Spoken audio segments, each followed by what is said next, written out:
My name is Sarah Coleman, and today I want to share an experience that completely transformed my life. It took me a long time to find the right words because what happened to me was so profound, so life-changing, that I felt I couldn't keep it to myself. On April 3rd, 2023, I had an experience that went beyond the boundaries of this world, an experience that lasted 12 minutes by Earth's time, but felt eternal. During those 12 minutes, I was clinically dead. No heartbeat, no breath. Yet, during that time, I didn't drift into nothingness. Instead, I went somewhere far beyond anything I could have imagined. And what I discovered wasn't just for me, it was a message for all of us. Let me provide a little context first. I have been an emergency room nurse for over a decade. My life has always revolved around science, facts, and the tangible. I've witnessed life and death countless times, seen moments of despair and moments of hope. If you had told me a year ago that I would sit here telling a story about dying and coming back with a message from Jesus, I would have thought you'd lost your mind. But life has a way of changing everything you believe. The morning of April 3rd began like any other ordinary day. The night before, I hadn't slept well, my mind busy with thoughts about my son's soccer game and the long to-do list waiting for me. I decided to go for a jog to clear my mind. The streets in my neighborhood were quiet, still wrapped in the tranquility of pre-dawn. A light mist hung in the air, and the cool breeze felt refreshing. I glanced at my watch, 5:12 a.m. Everything seemed normal. Then it happened. I don't clearly remember the impact, but I later learned that a distracted driver using their phone hit me as I was crossing the street. One moment I was jogging, feeling alive and well. The next moment, everything went dark. Or at least that's what I expected, but instead, I stepped into a light so pure, warm, and alive that it enveloped me completely. The light didn't just illuminate my surroundings, it filled me with an indescribable sense of peace. All fear, pain, and worry vanished. I felt like I was home. As I adjusted to this strange place, I noticed colors, vivid, radiant, and more brilliant than anything we've ever seen on Earth. The air seemed to hum with energy and music, not coming from any particular direction, but permeating everywhere. It wasn't just sound, it was as if joy and love had been transformed into melody. Then, I saw someone walking toward me. My father. A sense of astonishment and emotion flooded over me as I recognized him. He had passed away when I was a teenager, and for years I had only remembered him through fading memories. But now, there he was, healthy and vibrant, looking like he was in the prime of his life. Tears welled up in my eyes, partly because of the joy of seeing him again, and partly because of the comfort his presence brought.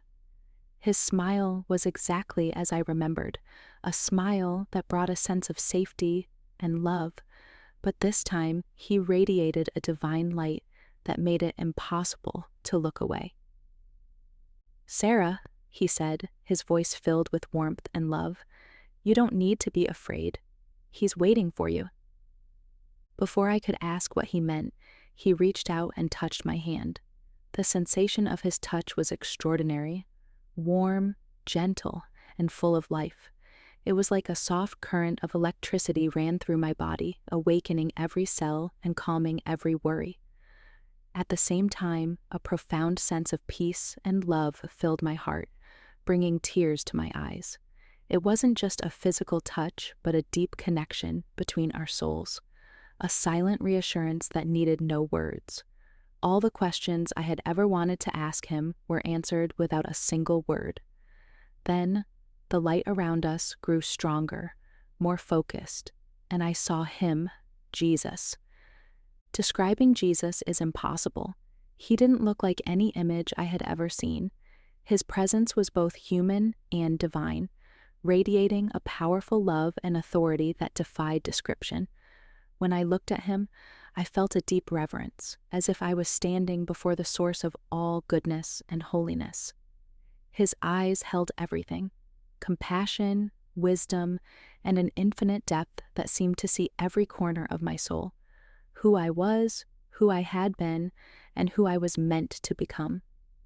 It wasn't just a gaze that illuminated my essence, it also soothed every worry, as if being in his presence alone could lift every burden of life. I fell to my knees, not out of fear, but out of humility. He reached out, placed his hand on my shoulder, and said, "Sarah, there is something you must see, something my people need to know before I return." Then he showed me 4 events. The first event was called the Great Distraction. I saw people around the world glued to their devices, phones, screens, technology, completely absorbed by meaningless things. Families sat together but didn't talk. Friends prioritized social media likes over real connections. Even believers were lost in the noise, forgetting what truly mattered. Jesus turned to me and said, "This is how the enemy works. He keeps them distracted, focused on the temporary so they forget the eternal. Tell my people to wake up, to refocus their hearts and minds on me." The second event was the Great Deception. I saw the world mesmerized by signs and wonders, beautiful lights in the sky, and beings of extraordinary charisma and beauty speaking to humanity.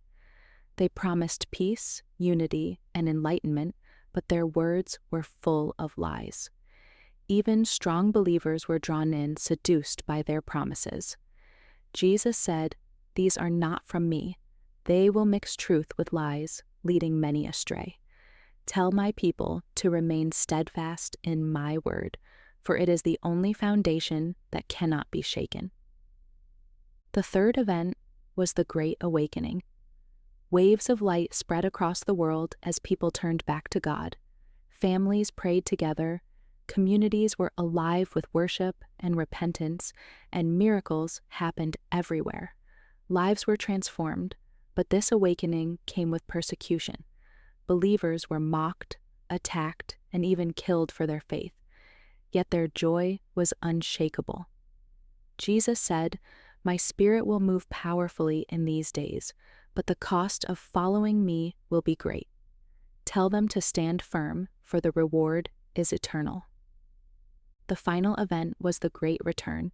The sky split open, and there he was, coming in glory with legions of angels.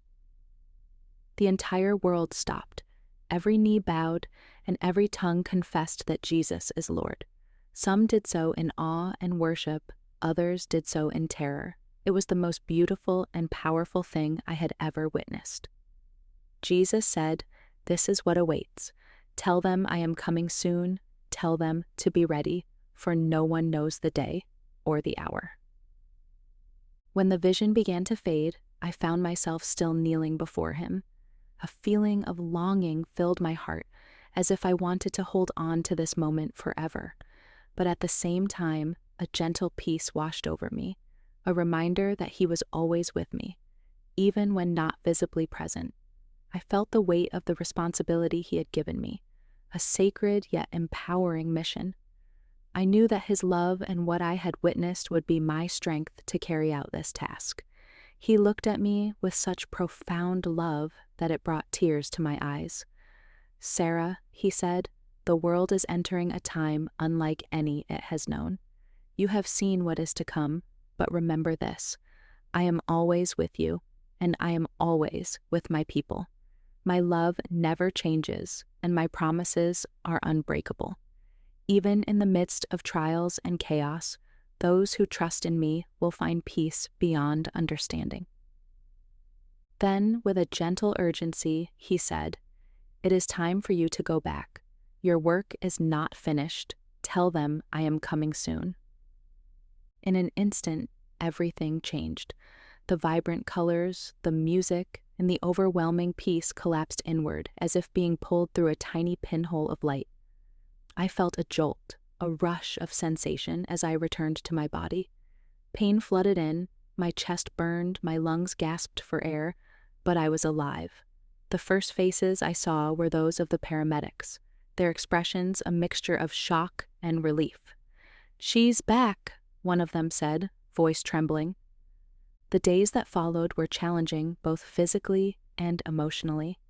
My injuries, though severe, healed faster than anyone expected. The doctors called it miraculous, but I knew the truth. During my recovery, I replayed everything I had seen and heard, knowing that I had to share it, no matter how unbelievable it might seem. Some listened with awe, others doubted, but I always remembered Jesus' words. Some will doubt, some will mock, but those with ears to hear will understand and prepare. So here I am sharing this story, not because I'm perfect, but because I'm willing. This message isn't just for me, it's for all of us. Ask yourself, are you truly ready? Now is the time to reflect on what truly matters in life. Start preparing today by praying, seeking peace in His Word, and sharing this message with those you love. Jesus is coming soon. Are you ready to meet Him?